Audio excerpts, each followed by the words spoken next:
আসসালামু আলাইকুম প্রিয় দর্শক, আজকে আলোচনা করব কি কারণে রোজা না রাখার অনুমতি রয়েছে। আমরা জানি যে ইসলাম পালন করা একদম সহজ, কিন্তু আমরা অনেক সময় লক্ষ্য করি যে ইসলামটাকে অনেক মানুষ অনেক বেশি কঠিন করে নেয়। তাতে দেখা যায় ইসলামের প্রতি অনেক বিতৃষ্ণা এসে যায়। তো সেটা কিন্তু কখনোই ঠিক না। তার কারণ হলো যে আল্লাহ রাব্বুল আলামিন আমাদেরকে সৃষ্টি করেছেন এবং আমাদের তার সৃষ্টির জন্য যেটা ভালো তিনিই কিন্তু নির্ধারণ করে দিয়েছেন। তো রমজানের রোজা রাখাটা একটা কষ্টকর ইবাদত, একটা শারীরিক ইবাদত। এই ক্ষেত্রে আমাদেরকে একটু কষ্ট করতে হয়। তো তারপরেও এই কষ্টকর ইবাদতের মধ্যেও কিন্তু কিছু ছাড় রয়েছে, যে কারা কারা কোন অবস্থায় রোজা না রাখার অনুমতি আল্লাহ রাব্বুল আলামিন দিয়ে দিয়েছেন। এগুলো আমরা বিভিন্ন হাদিসের মাধ্যমে পাই।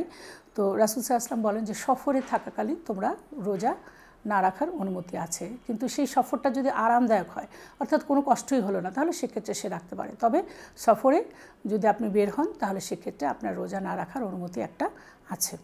দ্বিতীয় হলো, রোগ সৃষ্টি বা বৃদ্ধির আশঙ্কা যদি থাকে, যে রোজা রাখার পরে আপনার এমন অসুখ আছে যে অসুস্থতাটা রোজা রাখার কারণে বেড়ে যেতে পারে, সেক্ষেত্রে আপনার এই রোজা না রাখার অনুমতি রয়েছে। যখন আপনি সুস্থ হবেন তখন ওই রোজাগুলো রেখে ফেলবেন। আর যদি দেখা যায় যে এইখানে অনেক সময় বয়স্ক লোকদের এমন অসুস্থতা থাকে যে সেক্ষেত্রে তাদের পক্ষে রোজা রাখা সম্ভব হয় না, তখন সেক্ষেত্রে ফিদিয়া দিয়ে দিতে হবে।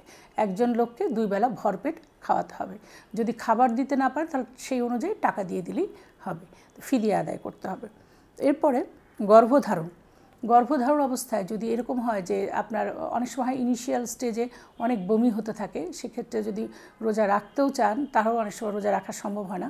তারপরেও যদি কারো বমির টেন্ডেন্সি অনেক বেশি থাকে, তার কিন্তু রোজা না রাখার অনুমতি রয়েছে। এছাড়াও শেষের দিকে যে প্রচুর যদি ডিহাইড্রেশন হয়ে যায়, তাহলে পেটের বাচ্চার ক্ষতি হতে পারে, সেক্ষেত্রে আমরা একটু লক্ষ্য রাখবো। এই জন্য গর্ভধারণের সময় যদি রোজা রাখতে অসুবিধা হয়, সেক্ষেত্রে রোজা না রাখার অনুমতি রয়েছে। পরবর্তীতে এই রোজাগুলো কমপ্লিট করে ফেলতে হবে। স্তন্যদান, অনেক সময় দেখা যাচ্ছে যে মহিলারা মাত্র বাচ্চা হয়েছে, সেই বাচ্চার দুধ খাওয়াতে হয়। তো সেই ক্ষেত্রে যদি রোজা রাখে মা, তাহলে সেক্ষেত্রে ডিহাইড্রেশন হয়ে যায় এবং বাচ্চা সঠিকভাবে দুধ পায় না।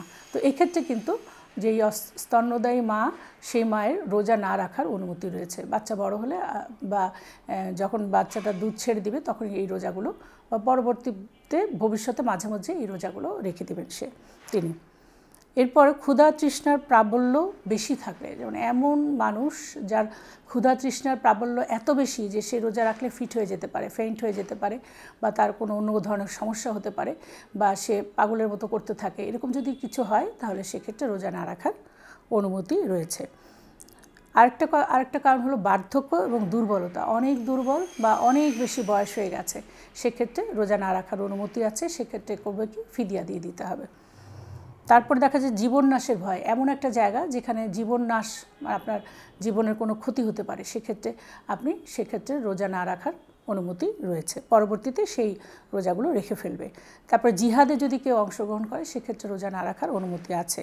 তারপরে যদি বেহুশ হয়ে যাওয়ার একটা সমস্যা থাকে, তাহলে সেক্ষেত্রে রোজা না রাখার অনুমতি রয়েছে। সবশেষে বলব, মস্তিষ্ক বিকৃতি যাদের থাকবে, যাদের মাথায় সমস্যা বা মানসিক কোনো সমস্যা থাকে, সেক্ষেত্রে তিনি যদি রোজা না রাখতে পারেন, সেক্ষেত্রে রোজা না রাখার অনুমতি রয়েছে। আল্লাহ রাব্বুল আলামিন সবাইকে ভালো রাখুন, সুস্থ থাকুন। আল্লাহ হাফেজ।